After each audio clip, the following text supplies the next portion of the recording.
बिस्मिल्लाहिर्रहमानिर्रहीम। स्टूडेंट्स, आज हमारा ये चैप्टर नंबर 1 जो है वो एंड हो गया है। इसकी एक्सरसाइज को हमने डिस्कस करना है। एक्सरसाइज के अंदर फर्स्ट ऑफ ऑल जो है वो हमारा जो फर्स्ट क्वेश्चन है वो है choose the correct answer. 4 option दिए होते हैं, उनमें से जो है वो जो करेक्ट ऑप्शन होता है उसको आपने जो है वो टिक करना होता है। तो सबसे पहली स्टेटमेंट जो हमारे पास है उसको डिस्कस करते हैं। तो पहली स्टेटमेंट क्या है? Breathing means. ब्रीथिंग का मतलब होता है, ऑप्शन ए उसने दिया हुआ है break down of CH bond to produce energy. Option B में उसने दिया हुआ है movement that take air in and out of body. Option C में उसने दिया हुआ है getting oxygen from the air and removing carbon dioxide. और ऑप्शन डी में उसने दिया हुआ है transport of oxygen through blood to different parts of the body. तो हमारे पास जो इसका करेक्ट आंसर बनता है वो है option B, movement that take air in and out of body. अगर हम जो है वो ऑप्शन ए को देखते हैं तो उसमें जो है वो उसने दिया हुआ है कि ब्रेक डाउन होती है कार्बन और हाइड्रोजन के दरमियान जो बॉन्ड है उनकी ब्रेक डाउन होती है। तो अगर वो ब्रेक डाउन हो रही है तो वो फिर उसकी सेलुलर रेस्पिरेशन में चला जाएगा। ऑप्शन सी जो उसने दिया हुआ है getting oxygen from the air and removing carbon dioxide, तो ये अपनी डेफिनेशन गैसेज एक्सचेंज के अंदर पढ़ा था कि जिसमें जो है हम एयर से ऑक्सीजन को रिसीव करते हैं और कार्बन डाइऑक्साइड को भेजते हैं, ये गैसेज एक्सचेंज है। तो अगर डी जो ऑप्शन उसने दिया हुआ है कि ट्रांसपोर्ट करते हैं ऑक्सीजन को ब्लड में different parts of the body, तो ये भी ऑप्शन जो है वो इसके लिए करेक्ट नहीं है। तो जो हमारा करेक्ट आंसर है ऑप्शन जो स्टेटमेंट पहली स्टेटमेंट है उसके लिए हमारा जो करेक्ट ऑप्शन है वो बी ऑप्शन है। ठीक है, नेक्स्ट हम डिस्कस करते हैं जो दूसरा हमारा जो क्वेश्चन है, स्टेटमेंट जो दूसरी है, तो वो क्या है? In plants gases exchange occur through, कि प्लांट्स के अंदर जो गैसेज एक्सचेंज होती है वो किसके थ्रू होती है? तो ऑप्शन ए हमारे पास दिया हुआ है स्टोमेटा, ऑप्शन बी दिया हुआ है लेंटिसेल्स, ऑप्शन सी दिया हुआ है क्यूटिकल और ऑप्शन डी हमारे पास दिया हुआ है ऑल ऑफ दीज। तो हमने जो है वो पीछे डिस्कस किया था गैसेज एक्सचेंज प्लांट्स के अंदर, तो उसमें हमने पढ़ा था कि प्लांट्स के अंदर स्टोमेटा के थ्रू भी गैसेज एक्सचेंज होता है। लेंटिसेल्स का हमने पढ़ा था कि ये स्पेशल किस्म की बात के अंदर पोर्स होते हैं, उनके थ्रू भी गैसेज एक्सचेंज होता है। और क्यूटिकल जो है वो थिक लेयर होती है ओवर एपिडर्मिस, तो उसके थ्रू भी गैसेज एक्सचेंज होता है। तो ये तमाम जो है क्यूटिकल, स्टोमेटा और लेंटिसेल, इन सब के थ्रू गैसेज एक्सचेंज होता है। तो हमारा करेक्ट ऑप्शन जो होगा वो हमारा डी होगा, ऑल ऑफ दीज वाला। नेक्स्ट हम डिस्कस करते हैं तीसरा, which blood vessels surround alveoli, कि कौन सी ब्लड वेसल्स होती हैं जो एल्विलाई के इर्द गिर्द होती हैं।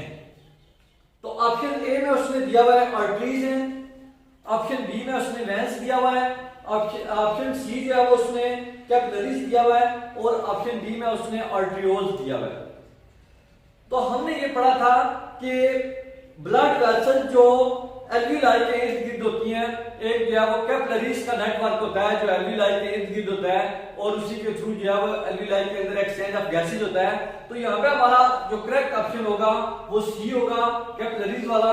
ना ही तो आर्टरीज जो है वो एल्विलाई के इर्द गिर्द होती है, ना वेन्स होती हैं और ना ही जो है वो आर्टरियोल जो है वो एल्विलाई के इर्द गिर्द होता है, बल्कि कैपिलरीज इसके इर्द गिर्द होती है। ठीक है, आगे जो है वो हमारा 4 ऑप्शन आ जाता है statement, which one is not the function of nose. जो हमारा क्वेश्चन 4 है वो क्या है कि which one is not the function of nose, के नोज का फंक्शन कौन सा नहीं है। 4 उसने ऑप्शन दिए हैं, उनमें से ये बताना है कि इनमें से नोज का फंक्शन कौन सा नहीं है। तो पहला क्या है? Exchange of gases. दूसरा ऑप्शन उसने दिया हुआ है वार्मिंग द इनहेल्ड एयर। तीसरा ऑप्शन उसने दिया हुआ है ट्रैपिंग डस्ट पार्टिकल्स और चौथा ऑप्शन उसने दिया हुआ है ट्रैपिंग बैक्टीरिया फ्रॉम एयर। तो हमारे पास जो इसका करेक्ट आंसर है एक्सचेंज ऑफ गैसेस, यानी नोज के अंदर जो है उसका फंक्शन नहीं है, वहां पे एक्सचेंज ऑफ गैसेज नहीं होती, बल्कि नोज से जो है वो आगे एयर जो है वो लंग्स में जाती है, वहां पे जो है वो एल्विलाई के अंदर जाती है और एल्विलाई के अंदर जाके गैसेज एक्सचेंज होती है, नोज के अंदर गैसेज एक्सचेंज नहीं होती। इसी तरह जो है वो कहता है कि बी ऑप्शन क्यों जो है वो इसका फंक्शन है, तो no warming the inhaled air, यानी जो एयर हम ले रहे होते हैं, तो हमने टॉपिक के अंदर पढ़ा था कि जब हम जो है वो बाहर से एयर को लेते हैं तो नेजल कैविटी या नोज के अंदर जो है वो एयर वार्म होती है। सी ऑप्शन दिया हुआ है ट्रैपिंग डस्ट पार्टिकल। तो ये भी हमने पढ़ा था कि नेजल कैविटी या नॉस्ट्रिल्स के अंदर जो है वो क्या होते हैं, हेयर्स होते हैं, और उन हेयर्स का फंक्शन क्या होता है कि वो डस्ट पार्टिकल, लार्ज जो डस्ट पार्टिकल्स होते हैं उनको ट्रैप करते हैं। उसके बाद ट्रैपिंग बैक्टीरिया फ्रॉम एयर, और इसके अलावा जो है वो नोज के अंदर, नॉस्ट्रिल्स के अंदर जो है वो बैक्टीरिया वगैरह का भी जो है वो जो एयर के अंदर मौजूद होते हैं उनको भी ट्रैप कर लेते हैं। ठीक है, आगे जो हमारा पांचवा जो है वो क्वेश्चन है, a large muscle that separate the chest cavity from the abdominal cavity and help in breathing। कहता है कि एक लार्ज मसल होता है जो सेपरेट करता है चेस्ट कैविटी को from abdominal cavity, abdominal cavity से चेस्ट कैविटी को सेपरेट करता है, एंड हेल्प इन ब्रीथिंग, और ब्रीथिंग के अंदर जो है वो हेल्प करता है। तो वो कौन सी चीज है? तो ऑप्शन ए में उसने लैरिंक्स का दिया हुआ है, बताया हुआ है, बी जो है वो उसने ट्रैकिया दिया हुआ है, सी जो है वो ब्रोंकस दिया हुआ है, और डी जो दिया हुआ है वो डायाफ्राम दिया हुआ है। तो हमारे पास जो इसका करेक्ट आंसर है वो बी है, डायाफ्राम है। क्यों जो है वो डायाफ्राम? इसका हमने पढ़ा था कि डायाफ्राम जो है वो एक मस्कुलर शीट होती है एब्डोमिनल कैविटी के अंदर, और ये जो है वो ब्रीथिंग के अंदर हेल्प करती है। ठीक है, तो ये डी हमारा ऑप्शन जो है वो इसका करेक्ट है। नेक्स्ट आगे आ जाता है जी क्वेश्चन नंबर 6। तो क्वेश्चन नंबर 6 हमारे पास क्या है, which one of the following is the factor that control the breathing rate in humans. कहता है कि कौन सा फैक्टर है जो कंट्रोल करता है ब्रीथिंग रेट को ह्यूमंस के अंदर। तो ऑप्शन ए उसने दिया हुआ है carbon dioxide in blood, oxygen in blood, carbon dioxide in muscles, और डी वाला ऑप्शन उसने दिया हुआ है ऑक्सीजन इन मसल। तो कौन सा फैक्टर है जो कंट्रोल करता है ब्रीथिंग रेट को ह्यूमंस के अंदर? तो ऑप्शन ए उसने दिया हुआ है carbon dioxide in blood, blood के अंदर जो कार्बन डाइऑक्साइड होती है ये जो है वो ब्रीथिंग रेट को जो है वो कंट्रोल करती है। आगे आ जाता है जी क्वेश्चन नंबर 7। क्वेश्चन नंबर 7 क्या है, which part of air passageway is also called wind pipe. कि कौन सा पार्ट होता है एयर पैसेजवे का जो जिसको जो है वो हम विंड पाइप भी कहते हैं। तो ये अगर जो है वो आपने जो है वो गैसेज एक्सचेंज ह्यूमंस के अंदर पढ़ा है, टॉपिक उसको देखा है, तो उसके अंदर हमने पढ़ा था 4 ऑप्शन जो उसने दिए हैं वो क्या है, ब्रोंकस है, बी ऑप्शन एल्विलाई है, सी ऑप्शन जो है वो हमारे पास लैरिंक्स है, और डी ऑप्शन हमारे पास क्या है, ट्रैकिया है। तो ये हमने करेक्टली पढ़ा था कि जो ट्रैकिया होती है इसी को जो है वो हम विंड पाइप भी कहते हैं, और इसकी लेंथ जो ह्यूमंस के अंदर होती है वो 12 सेंटीमीटर होती है। तो इसका करेक्ट आंसर जो है वो ट्रैकिया है, डी ऑप्शन। नेक्स्ट है हमारा क्वेश्चन नंबर 8। तो क्वेश्चन नंबर 8 क्या है, in which disease the wall of alveoli are broken. कि कौन सी बीमारी है जिसमें जो है वो एल्व्यूलाई की वॉल जो है वो टूट जाती है। तो कौन सी बीमारी है? ऑप्शन ए में उसने निमोनिया दिया हुआ है, ऑप्शन बी में जो है वो उसने ब्रोंकाइटिस का बताया हुआ है, ऑप्शन सी जो है वो उसमें एम्फीसीमा का बताया हुआ है, और ऑप्शन जो है वो डी उसमें उसने अस्थमा का बताया हुआ है। तो हमारे पास इसका करेक्ट आंसर जो है वो एम्फीसीमा है। एम्फीसीमा के अंदर हमने पढ़ा था कि इसमें जो वॉल्स ऑफ एल्व्यूलाई होती हैं वो क्या हो जाती हैं, ब्रोकन हो जाती हैं, रप्चर हो जाती हैं। तो करेक्ट आंसर जो है वो हमारे पास क्या है, सी है इसका।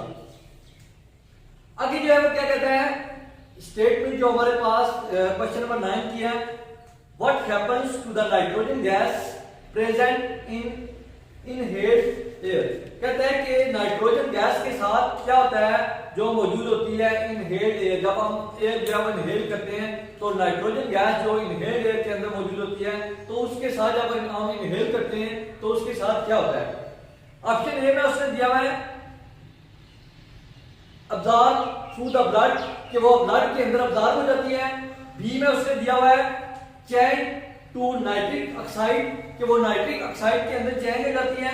सी में उसने दिया हुआ है exhaled again without any change, तो ये जो है वो एक्सहेल करते हैं इसको बगैर किसी चेंज के। और ऑप्शन डी जो उसने दिया हुआ उसमें उसने क्या बताया हुआ है ट्रांसपोर्टेड टू डाइजेस्टिव सिस्टम, कि इसको डाइजेस्टिव सिस्टम में जो है वो ट्रांसपोर्ट करते हैं। तो ये पीछे हमने जो है वो एक टेबल डिस्कस किया था, उसमें परसेंटेज उसमें बताई हुई थी इनहेल्ड और एक्सहेल्ड एयर की। तो वहां पे अगर आप डिस्कस करें तो नाइट्रोजन की मेरे ख्याल में 79 है, तो हम जो है वो जितनी इनहेल एयर कर रहे हैं 79% उतनी ही जो है वो एक्सहेल करते हैं। तो हमारा जो करेक्ट आंसर होगा वो क्या होगा, सी वाला हमारा करेक्ट आंसर है, exhaled air without any change, यानी एक्सहेल करते हैं उसको जितनी ले रहे होते हैं मकदार उतनी या वो बाहर निकलते हैं किसी चेंज के बगैर। नेक्स्ट हमारा जो क्वेश्चन है क्वेश्चन नंबर 10, उसकी स्टेटमेंट क्या है, if inhaled air contain 21% oxygen, कहता है कि अगर इनहेल्ड जो एयर है उसके अंदर जो है वो 21% ऑक्सीजन है, what might be percentage in exhaled air, तो उसकी परसेंटेज जब हम उसको एक्सहेल करेंगे बाहर निकालेंगे एयर को, तो उसके अंदर जो है वो ऑक्सीजन की परसेंटेज कितनी होगी। तो ऑप्शन बी हमारे पास 0% है, ए जो है वो हमारे पास 0% है, बी जो है वो 16% है, सी जो है वो 21% है और डी जो है वो हमारे पास 42% है। तो इसका करेक्ट आंसर उसी टेबल में से एमसीक्यूज आया हुआ है, तो वहां पे उसकी परसेंटेज दी हुई है, तो करेक्ट आंसर इसका जो है वो 16 हमारे पास 16% आता है। ठीक है, नेक्स्ट जो है वो हम इसके शॉर्ट क्वेश्चन को जो है वो डिस्कस करेंगे। स्टूडेंट्स नेक्स्ट हमने डिस्कस करना है, इसी क्वेश्चन नंबर 1 हमने किया है एमसीक्यूज था, क्वेश्चन नंबर 2 हमारा है, इसी का पार्ट बी है, give short answer. Short answers को डिस्कस करना है। तो शॉर्ट आंसर में जो क्वेश्चन नंबर 1 है हमारे पास, compare the exchange of gases by a leaf during day and night, के हमने जो एक्सचेंज ऑफ गैसेस है लीफ के अंदर दिन के वक्त और रात के वक्त उसको जो है वो कंपेयर करना है। तो इसका आंसर आप लोगों ने जो है वो आपकी टेक्स्ट बुक जो है वो उसके पेज नंबर 3 पे दिया हुआ है, gases exchange in plants. Gases exchange in plants के अंदर आप देखेंगे तो उसमें जो है वो जो टॉपिक दिया हुआ है, तो 2 बुलेट्स दिए हैं, उनके नीचे दिया हुआ है कि ड्यूरिंग डे टाइम, यहां से आपने स्टार्ट करना है और नीचे एंड तक जो है वो इसको तैयार करना है, कार्बन डाइऑक्साइड तक जो है वो इसको तैयार करना है। ये आपका जो है वो क्वेश्चन नंबर 1 का आंसर है। क्वेश्चन नंबर 2 क्या दिया हुआ है, differentiate between gases exchange and breathing, कि गैसेस एक्सचेंज और ब्रीथिंग के अंदर आपने डिफरेंस बताना है। तो इसका आंसर आपने टेक्स्ट बुक के पेज नंबर 2 पे दिया हुआ है। पहले आपने जो है वो ब्रीथिंग की डेफिनेशन लिखनी है कि एक फिजिकल प्रोसेस होता है जिसमें एनिमल जो है वो मूव करते हैं air in and out of their body, यानी एयर को बॉडी के अंदर और आउट मूव करते हैं, इसको ब्रीथिंग कहते हैं। फिर जो है वो गैसेस एक्सचेंज की डेफिनेशन इसी के ऊपर दी हुई है कि ऐसा प्रोसेस जिसमें ऑर्गेनिज्म जो है वो ऑक्सीजन को जो है वो लेते हैं और कार्बन डाइऑक्साइड को रिलीज करते हैं, उसको गैसेस एक्सचेंज कहते हैं। ये डिफरेंस दिया हुआ है। आगे नेक्स्ट क्वेश्चन है आपका question number 3, differentiate between breathing and cellular respiration. Cellular respiration के अंदर और ब्रीथिंग के अंदर जो है वो डिफरेंस बताना है। तो इसका आंसर भी जो है वो पेज नंबर 2 पे दिया हुआ है, टेक्स्ट बुक जो है वो आपकी उसमें दिया हुआ है नीचे कि respiration is a chemical process while breathing is a physical process. और जो ब्रीथिंग होती है वो गैसेस एक्सचेंज के अंदर हेल्प करती है और जो गैसेस एक्सचेंज होता है वो आगे रेस्पिरेशन के अंदर हेल्प करता है। और तीसरा डिफरेंस इसमें आपने जो लिखना है वो एक बॉक्स के अंदर दिया हुआ है कि सेलुलर रेस्पिरेशन को जो है वो हम इंटरनल रेस्पिरेशन भी कहते हैं और ब्रीथिंग जो होती है उसको हम जो है वो एक्सटर्नल रेस्पिरेशन भी कहते हैं। तो ये जो आंसर है ये हमारे पास क्वेश्चन नंबर 3 का आंसर था। आगे आ जाता है जी question number 4, what is the function of cartilage present in the walls of trachea and bronchi, के कार्टिलेज का फंक्शन क्या है जो ट्रैकिया और ब्रोंकाई के अंदर जो मौजूद है। तो इसका आंसर जो है वो पेज नंबर 6 पे दिया हुआ है। पेज नंबर 6 पे 2 बॉक्स बने हुए हैं, तो जो सेकंड वाला बॉक्स है उसके अंदर इसका आंसर मौजूद है कि जो वॉल्स ऑफ ट्रैकिया होती हैं उसमें सी शेप कार्टिलेज होती हैं और जो वॉल्स ऑफ ब्रोंकाई होती हैं उसमें प्लेट लाइक कार्टिलेज जो है वो मौजूद होती हैं। तो इन कार्टिलेज का फंक्शन क्या होता है कि ये प्रिवेंट करती हैं ट्रैकिया और ब्रोंकाई को कोलैप्स होने से। जब इनके अंदर जो है वो एयर जो है वो मौजूद नहीं होती तो इनको जो है वो कोलैप्स होने से बचाती हैं। तो ये आपने इसका आंसर यहां से तैयार कर लेना है, पेज नंबर 6 पे दिया हुआ है। ठीक है, नेक्स्ट आगे आ जाता है जी question number 5, what is the average percentage, average जो है वो परसेंटेज क्या है ब्रीथिंग रेट की humans at rest and during exercise, यानी रेस्ट के दौरान और एक्सरसाइज के दौरान जो है वो इसकी परसेंटेज क्या है।